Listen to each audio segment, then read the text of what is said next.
Sang ibu sedang mengajarkan anaknya cara menggoreng telur. Namun saat telur menyentuh wajan, anaknya langsung mengambilnya dan memasukkannya ke mulut. Karena mengalami keterbelakangan mental, dia sering salah memakai sampo sebagai pasta gigi dan selalu butuh bantuan ibunya untuk bercukur. Sang ibu sudah merawatnya selama 30 tahun. Namun suatu hari, sang ibu merasakan sakit kepala. Saat periksa ke rumah sakit, ia baru mengetahui bahwa dirinya menderita kanker dan hidupnya tak akan lama lagi. Sang ibu pun menjadi putus asa. Ia tidak tahu apa yang akan terjadi kepada anaknya saat ia meninggal. Lalu sebuah kejadian terjadi. Sang anak memasukkan kaleng ke dalam microwave hingga menimbulkan percikan api. Ibu panik dan segera mematikan listrik, tapi anaknya justru tertawa bahagia. Sejak saat itu, sang ibu memutuskan untuk mengajarkan anaknya agar bisa hidup mandiri.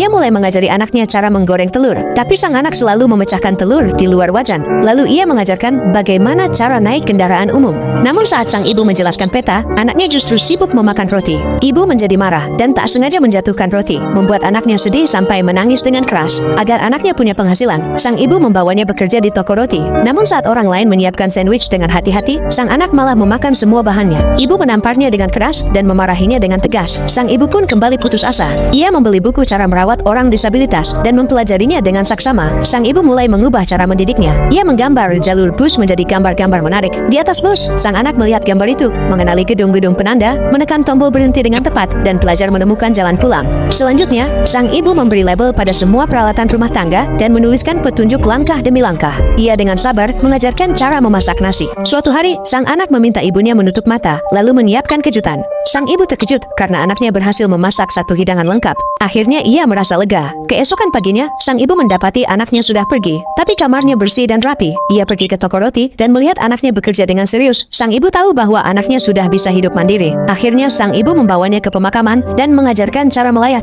Tak lama kemudian, sang ibu pun meninggal karena kanker. Di pemakaman, sang anak justru tersenyum bahagia di depan krematorium. Kakaknya menangis sejadi-jadinya, tapi ia tetap tersenyum meski wajahnya bergetar. Karena ia ingat janjinya pada sang ibu untuk tidak pernah menangis karena air matanya akan berubah menjadi hujan di surga. Ia pun tersenyum mengucapkan selamat tinggal pada ibunya. Namun air mata tetap menetes dari matanya. Sekarang pertanyaannya, apakah kamu sayang ibumu?